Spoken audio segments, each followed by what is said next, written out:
అధ్యక్ష టోటల్గా 2,53,113 కోట్లు వీళ్ళు ప్రపోజ్ చేశారు అధ్యక్ష.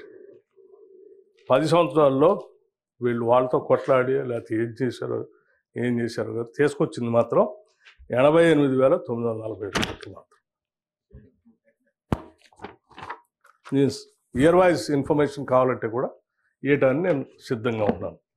ఇవన్నీ ఎవరినో బ్లేమ్ చేయడం కోసం చెప్పేది కాదు అధ్యక్ష. మీరు అడిగిన క్వశ్చన్కి నా దగ్గర ఉన్న సమాచారం టోటలీ కంప్యూటరైజ్. ఇది ఏ సంఖ్యలో అంకెలు మార్చేవి కూడా కాదు, ఇచ్చాను. ఇంకా ఏదైనా సమాచారం కావాలంటే కూడా మీరు ప్రశ్నలు అడిగితే నెక్స్ట్ క్వశ్చన్ ఏదైనా ఇంకోటి అడిగితే అది ఫార్మేట్లో వస్తే దానికి కూడా ఇస్తాను. థ్యాంక్ యూ అధ్యక్ష. ప్రతిసారి ప్రభుత్వాన్ని బ్లేమ్ చేయడానికి ప్రయత్నిస్తామని వారు అనుకుంటున్నారు అధ్యక్ష. నా ఉద్దేశం అది కాదు. మా ఉద్దేశం ఏంటంటే బీజేపీ నుండి ఎవరు వచ్చినా అడ్డగోలుగా ఇన్ని ఇచ్చినాం అన్ని ఇచ్చినాం, ఇన్ని లక్షలు ఇచ్చినాం అన్ని లక్షలు ఇచ్చినాం అంటారు అధ్యక్ష. దానికోసమే ఆ క్లారిటీ కోసం అడగడం జరిగింది. కాకపోతే వీరు గౌరవ డిప్యూటీ చీఫ్ మినిస్టర్ గారు చాలా కన్ఫైన్ టు అడిగిన క్వశ్చన్ కానీ ఇచ్చామని చెప్తా ఉన్నారు. నెక్స్ట్ టైం మేము కూడా ప్రశ్నలు డిఫరెంట్గా ఇస్తాం అధ్యక్ష. కాకపోతే మీరు 10 సంవత్సరాల్లో మేము తేలేకపోయామని నిధులు చెప్పారు అధ్యక్ష. ఎందుకంటే మాకు బీజేపీకి ఉన్న వైరంతో ప్రాబబ్లీ మేము తేలేకపోయామేమో. మీకు బీజేపీకి ఉన్న ఫ్రెండ్షిప్తో మీరు తెచ్చుకోగలుగుతున్నారు ఈ మధ్య. కాబట్టి ఇబ్బంది ఏం లేదు. మీరే అంకెలతో సహా ప్రూవ్ చేశారు కాబట్టి మేము సంతోషిస్తున్నాం అధ్యక్ష. జై తెలంగాణ.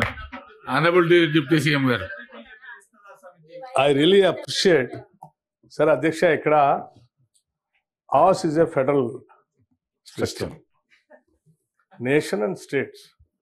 ఆడెవరు గవర్నమెంట్లో ఉంటారు, ఏ పార్టీ ఉంటుంది, ఏ పార్టీ ఉంటుంది అనే దానికంటే కూడా you have to see the interest of your own state as a state head. Government of ఇండియాలో ఎందుకంటే పన్నులన్నీ కూడా జిఎస్టీలో తీసుకొచ్చింది మీరే, జిఎస్టీని సపోర్ట్ చేసింది కూడా మీరే, ఓటింగ్ అందరికంటే ముందు పోయి చేసింది మీరే. సో పనులంతా కేంద్రం వసూలు చేసుకోవాలని చెప్పిన తర్వాత మరి కేంద్రం నుంచి తెచ్చుకోవాలి కదా. అది ఆడ ఏ గవర్నమెంట్ ఉంటుంది అనే దానికంటే కూడా నీ రైట్ ఏంటి అనేది మనం వాళ్ళ ముందు రైట్ఫుల్గా ప్రజెంట్ చేసి you have to demand for this interest of the state.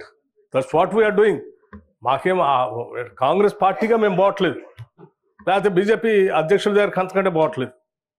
మేము పోయింది రాష్ట్ర ముఖ్యమంత్రిగా, లేకపోతే ఉప ముఖ్యమంత్రిగా, లేకపోతే నీటిపారుదల మంత్రిగా, లేకపోతే ఇంకొక శాఖ మంత్రిగా అక్కడ ఉన్నటువంటి కేంద్ర మంత్రులు కలిసి మాకు రైట్ఫుల్గా రావాల్సిన ఓటా ఇది.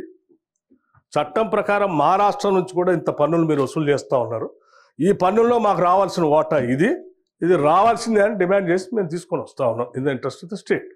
గత 10 సంవత్సరాల్లో సరే మీరు వైరం పెట్టుకొని రాష్ట్ర ప్రయోజనాలను తాకట్టు పెడతారు పార్టీ ప్రయోజనాల కోసం అంటే అది మాకు సంబంధం లేని అంశం.